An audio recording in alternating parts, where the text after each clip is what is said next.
يعتذرون إليكم إذا رجعتم إليهم قل لا تعتذروا لن نؤمن لكم قد نبأنا الله من أخباركم وسيرى الله عملكم ورسوله ثم تردون إلى عالم الغيب والشهادة فينبئكم بما كنتم تعملون سيحلفون بالله لكم إذا انقلبتم إليهم لتعرضوا عنهم فأعرضوا عنهم إنهم رجس ومأواهم جهنم جزاء بما كانوا يكسبون يحلفون لكم لترضوا عنهم فإن ترضوا عنهم فإن الله لا يرضى عن القوم الفاسقين الأعراب أشد كفرا ونفاقا وأجدر ألا يعلموا حدود ما أنزل الله على رسوله والله عليم حكيم ومن الأعراب من يتخذ ما ينفق مغرما ويتربص بكم الدوائر عليهم دائرة السوء والله سميع عليم ومن الأعراب من يؤمن بالله واليوم الآخر ويتخذ ما ينفق قربات عند الله وصلوات الرسول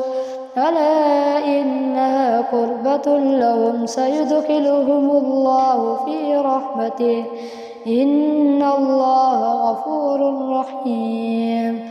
والسابقون الأولون من المهاجرين والأنصار والذين اتبعوهم بإحسان رضي الله عنهم ورضوا عنه وأعد لهم جنات تجري تحتها الأنهار خالدين فيها أبدا ذلك الفوز العظيم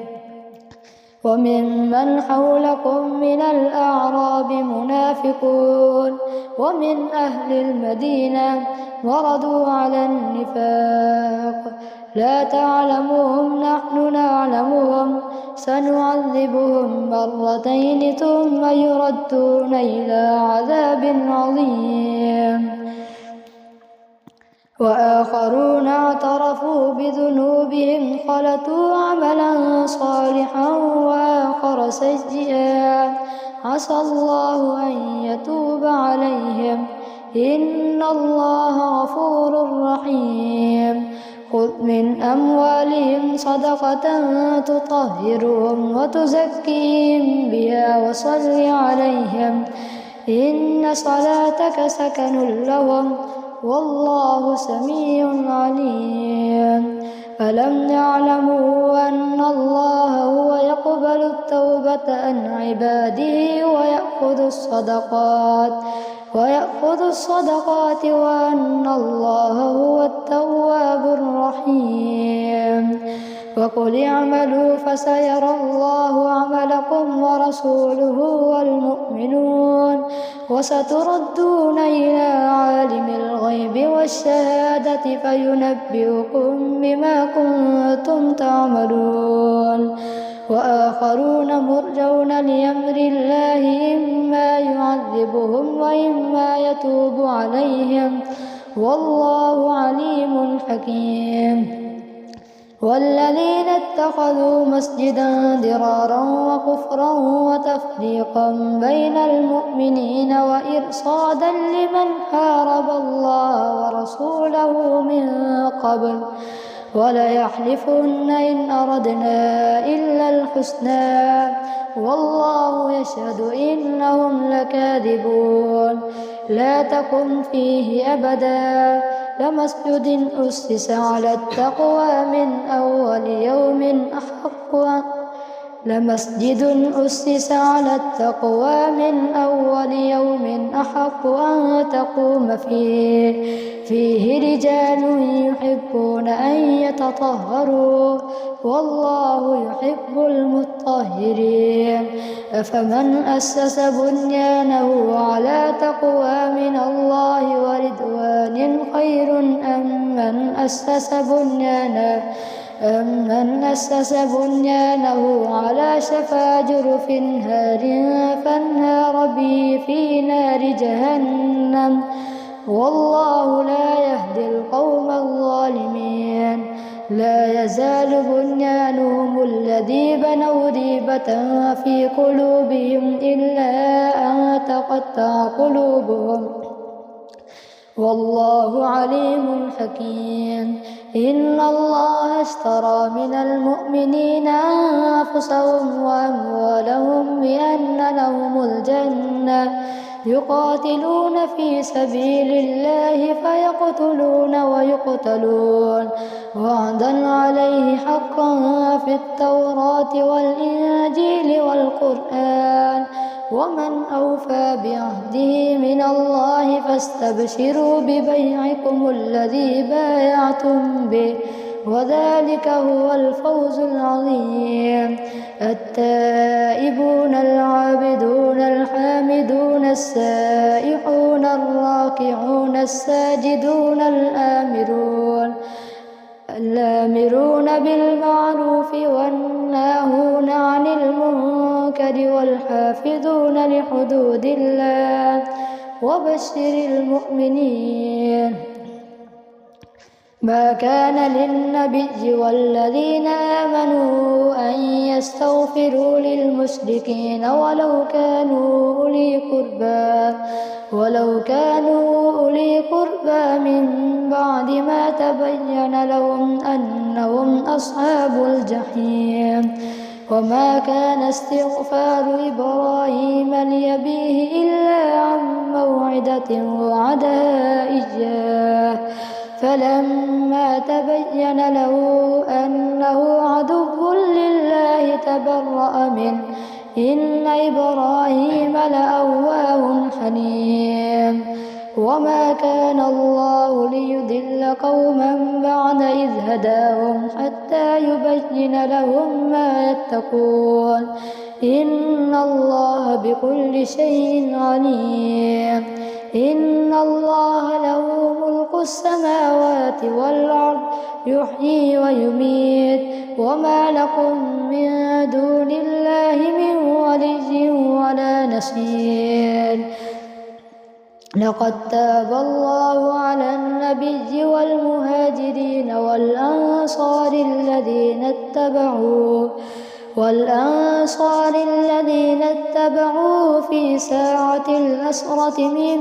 بعد ما كاد يزيغ قلوب فريق منهم لقد تاب الله على النبي والمهاجرين والأنصار الذين اتبعوه في ساعة العسرة من بعد ما كاد يزيغ قلوب فريق منهم ثم تاب عليهم إنه بهم رءوف رحيم وعلى الثلاثة الذين خلفوا حتى إذا ضاقت عليهم الأرض بما رحبت وضاقت عليهم أنفسهم وظنوا أن لا ملجأ من الله إلا إليه ثم تاب عليهم ليتوبوا إن الله هو التواب الرحيم يا أيها الذين آمنوا اتقوا الله وكونوا مع الصادقين ما كان لأهل المدينة ومن حولهم من الأعراب أن يتخلفوا عن رسول الله ولا يرغبوا بأنفسهم عن نفسه ذلك بأنهم لا يصيبهم ظمأ ولا نصب ولا مخمصة في سبيل الله ولا يطؤون موطئا يغيظ الكفار ولا ينالون من عدو نيلا إلا كتب لهم به عمل صالح إن الله لا يضيع أجر المحسنين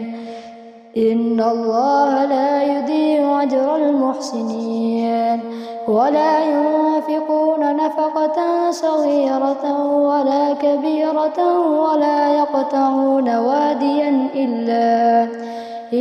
كتب لهم ليجزيهم الله أحسن ما كانوا يعملون وما كان المؤمنون لينفروا كافة فلولا نفر من كل فرقة منهم طائفة ليتفقهوا في الدين ولينذروا قومهم إذا رجعوا إليهم لعلهم يحذرون يا أيها الذين آمنوا قاتلوا الذين يلونكم من الكفار وليجدوا فيكم غلظة واعلموا أن الله مع المتقين وإذا ما أنزلت سورة فمنهم من يقول أيكم زادته هذه إيمانا فأما الذين آمنوا فزادتهم إيمانا وهم يستبشرون وأما الذين في قلوبهم مرض فزادتهم رجسا إلى رجسهم وماتوا وهم كافرون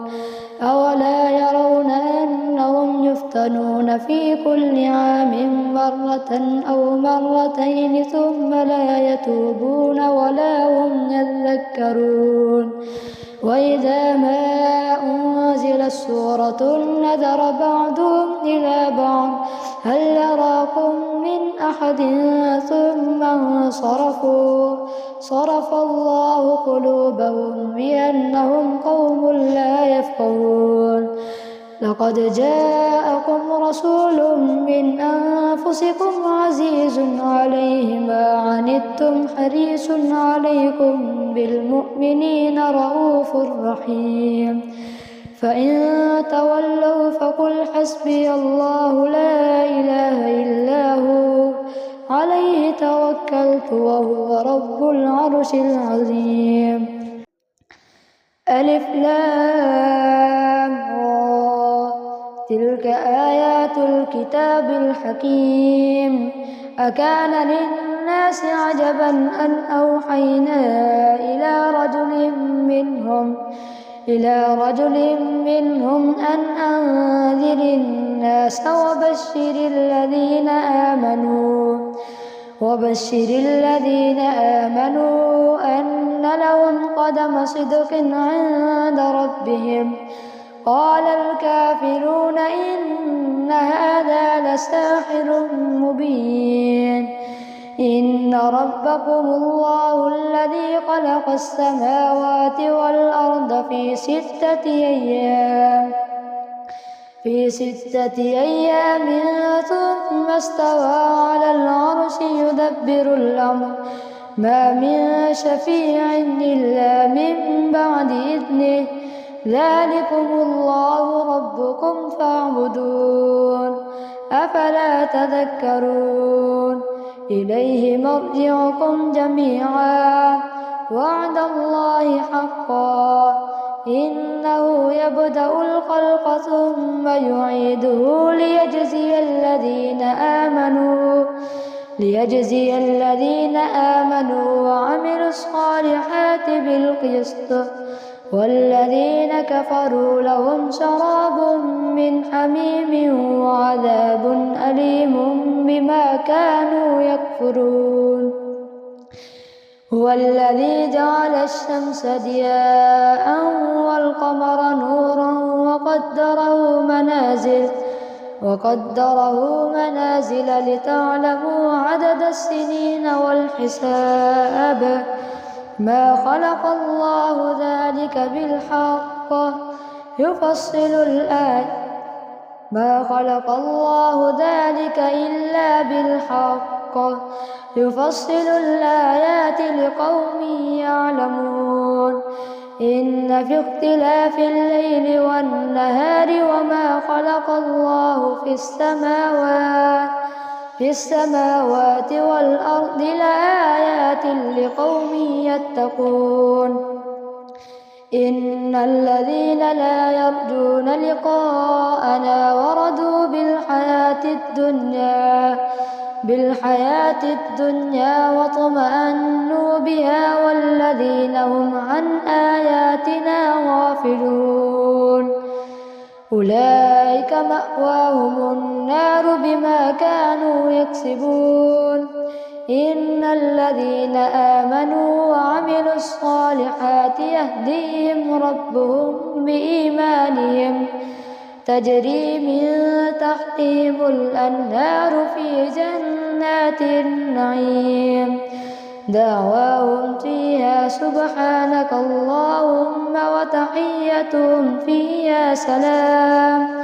وآخر دعواهم أن الحمد لله رب العالمين. ولو يعجل الله للناس الشر استعجالهم بالخير لقضي إليهم أجلهم فنذر الذين لا يرجون لقاءنا في طغيانهم يعمهون وإذا مس الإنسان الضر دعانا لجنبه أو قاعدا أو قائما فلما كشفنا عنه ضره مر كأن لم يدعنا إلى ضر مسه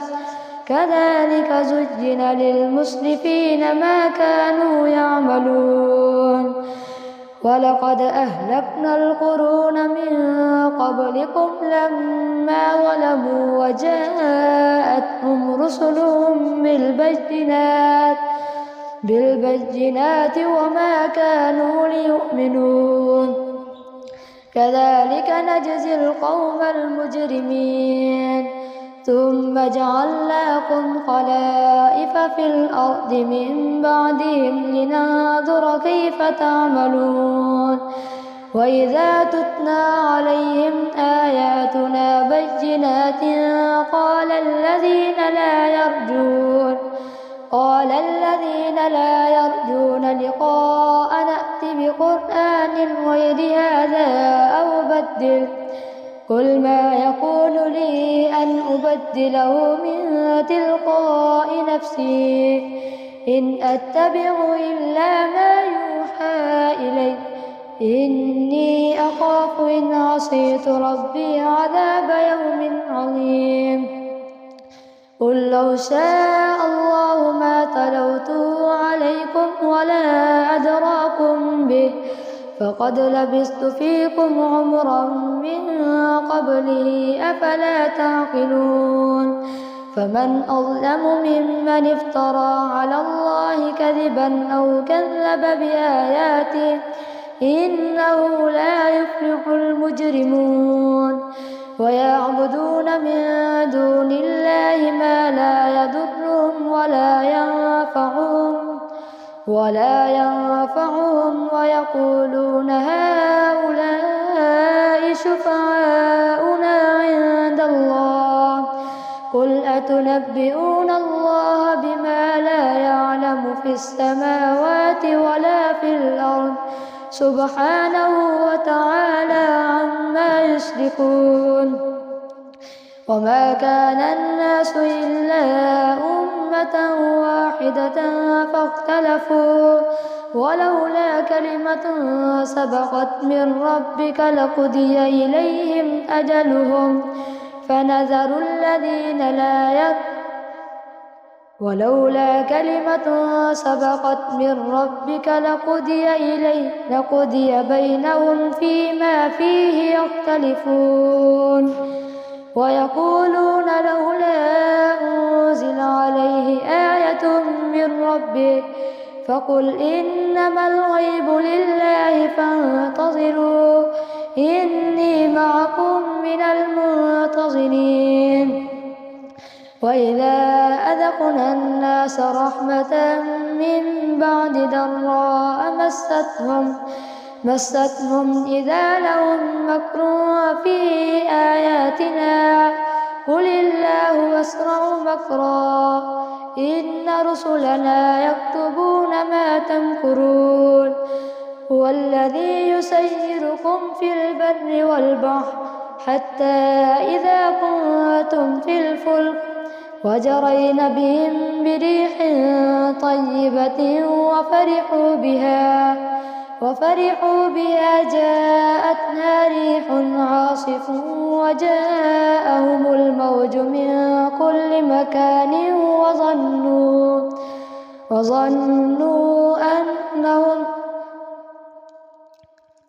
وظنوا أنهم أحيط بهم دعوا الله مخلصين له الدين لئن أنجيتنا من هذه لنكونن من الشاكرين فلما أنجاهم إذا هم يبغون في الأرض بغير الحق يا أيها الناس إنما بغيكم على أنفسكم متاع الحياة الدنيا ثم إلينا مرجعكم فننبئكم بما كنتم تعملون إنما مثل الحياة الدنيا كماء أنزلناه من السماء فاختلط به نبات الأرض مما يأكل الناس والأنعام حتى إذا أخذت الأرض زخرفها وزينت وظن أهلها أنهم قادرون عليها أتاها أمرنا ليلا أو نهارا فجعلناها حصيدا كأن لم تغن بالأمس كذلك نفصل الآيات لقوم يتفكرون والله يدعو إلى دار السلام ويهدي من يشاء إلى صراط مستقيم للذين أحسنوا الحسنى وزيادة ولا يرهق وجوههم قتر ولا ذلة أولئك أصحاب النار هم فيها خالدون للذين أحسنوا الحسنى وزيادة ولا يرهق وجوههم قتر ولا ذلة أولئك أصحاب الجنة هم فيها خالدون والذين كسبوا السيئات جزاء سيئة بمثلها وترهقهم ذلة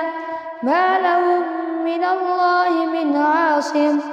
كأنما أغشيت وجوههم قطعا من الليل مظلما أولئك أصحاب النار هم فيها خالدون ويوم نحشرهم جميعا ثم نقول للذين أشركوا مكانكم أنتم وشركاؤكم فزيّلنا بينهم وقال شركاؤهم ما كنتم إيانا تعبدون